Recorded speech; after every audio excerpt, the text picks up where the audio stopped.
I firmly believe that every game could be made better with co-op gameplay. Every once in a while, I come across a single-player game. I find myself thinking, yeah, this would be better if it was two-player. Sometimes dreams do come true. Super Nintendo co-op hacks.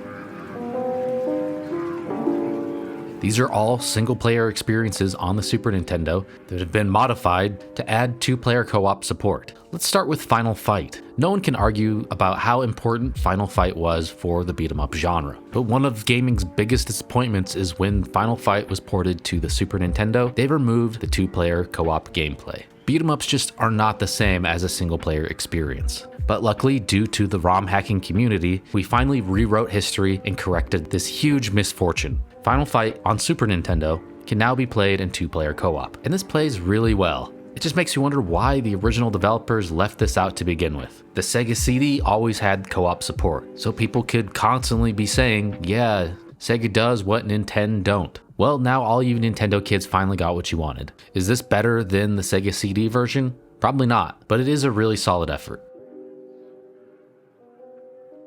The Seiken Densetsu series, also known as Secret of Mana in the US, are just some of the best games when it comes to co-op gameplay. Being able to play through the original Secret of Mana on Super Nintendo with two other friends was a really unique experience for its time. That's really what started my love for action RPGs. There's not enough couch co-op action RPGs. Back in 1995, the US and Europe got an exclusive game in the Mana series called Secret of Evermore. It's not actually a continuation of the Mana series, but it might as well be. It has the exact same action RPG gameplay. But unfortunately, this game was only a single player experience. So this co-op hack just seems like a no-brainer. Now you can play this game the way it was supposed to be, with a friend controlling that dog. Anyway, if you're a fan of Secret of Mana, you'll definitely like this game as well. It's definitely not quite as good, but still absolutely worth trying out.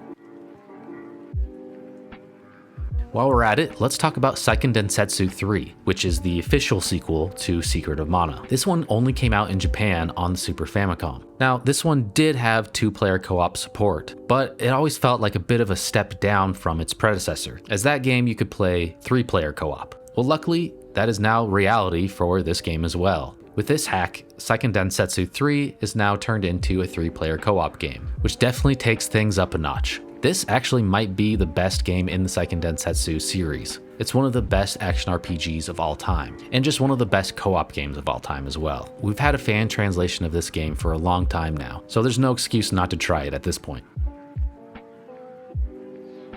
While we're talking about RPGs, I got a couple more I want to mention. The first one being Mario RPG. This is one of the first RPGs that I ever played, and it's definitely the game that got me hooked on the genre, which I think is a common story for this game specifically. It's a pretty straightforward, basic RPG, so definitely easy for newbies to wrap their head around. And of course, the addition of Mario characters adds to the appeal as well. And now you can play through this entire game with two friends in three-player co-op. All you have to do is plug in the multi-tap as well as three controllers and assign each character to a player. Unfortunately, it's only done through battles, so you basically just split up the party between two players. This isn't the best way to play an RPG with co-op. It would be nice if you could control another character outside of battles and have some influence on decision making and exploration, but this is fun nonetheless.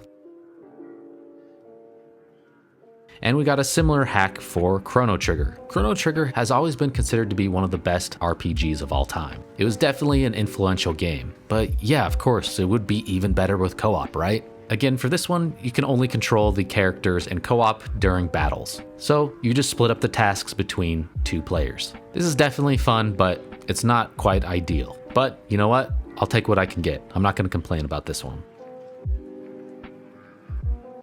Donkey Kong Country has always been a co-op game. You could never play the game simultaneously. It was always a tag team. So while you're playing through the levels, if one of you gets hit, it switches over to the other player. Or you could switch back and forth on the fly by pushing select. But due to this hack, you could finally play this game in simultaneous two-player co-op. However, this one is just an early attempt at hacking the game. It is far from finished, and the hacker has stated that as well. So just consider this more of a proof of concept. It's definitely worth trying out just so you can see what the game would have felt like. As is, they made it so you can't die, and there's definitely a lot of glitches happening. So you might have a hard time actually completing this one in two-player co-op, but it's just cool that this exists. So it might be worth just booting up to just mess around with for a little bit. The Lost Vikings games are really great co-op experiences, but much like Seiken Densetsu 3, this one turned a 2-player game into a 3-player game, which just makes sense for this series, as there are 3 playable characters. And the Sega Genesis version of the first Lost Vikings always had a 3-player co-op option. I don't know why that was left out on the Super Nintendo version, but it's really cool to see that addition added to Lost Vikings 2 as well. I definitely recommend this one. Another one worth mentioning is Super Metroid. Although this is not exactly what I wanted out of a co-op Super Metroid hack. You kind of just play through the game simultaneously and share items. You don't actually interact with each other or see each other. So I'm honestly kind of disappointed in this version, but maybe some of you might be interested. There's also a co-op hack of Legend of Zelda: A Link to the Past. This one can only be done online. Again, I would have loved to see this be done as a local co-op experience, similar to Four Swords, but it's really cool to see this with 4 links in their different colors. I just wanted to briefly mention this one, as we specifically like to talk about couch co-op gaming.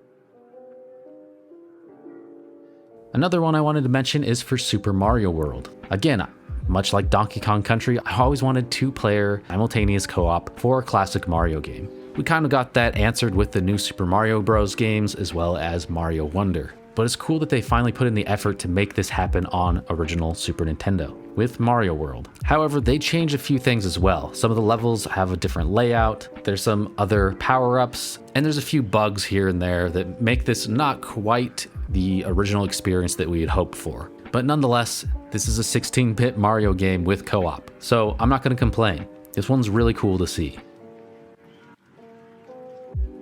But the most impressive co-op hack ever is called Star Fox Exploration. This is a full hack of the original Star Fox on Super Nintendo, but they added 5-player co-op support. This definitely screws up the frame rate, but it optimizes other parts of the game to make it somewhat playable. But just the fact that this can be done and played on original Super Nintendo hardware is just impressive to see. If you don't have other players, you can actually have the CPU take over your teammates. But this one isn't just a co-op hack. They added so much new stuff. There's new ships, new weapons, there's a versus mode, and there's just a bunch of other stuff that they added as well. If you do play this through emulation, you can even overclock the game to play at a more consistent frame rate. And another piece of news that I just heard about, independent developers have created a new Super Nintendo chip called the Super FX3. And this is made specifically for a new version of Doom getting released on physical cartridge. But the hackers behind Star Fox Exploration have already stated that they intend to fully utilize this chip as well. So expect to see another updated version of this hack, which will probably have better performance as well. I cannot say enough about this game. I have always wanted to play a co-op Star Fox game,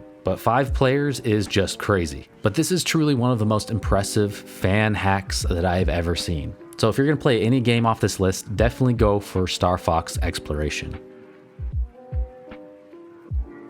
So there you have it. There are 11 co-op hacks for the Super Nintendo. Are there any that we missed? And what are some of your favorite co-op hacks for any console? And if you enjoyed this video, check out our video where we talked about 8 co-op hacks that came out for the NES. Thank you for watching.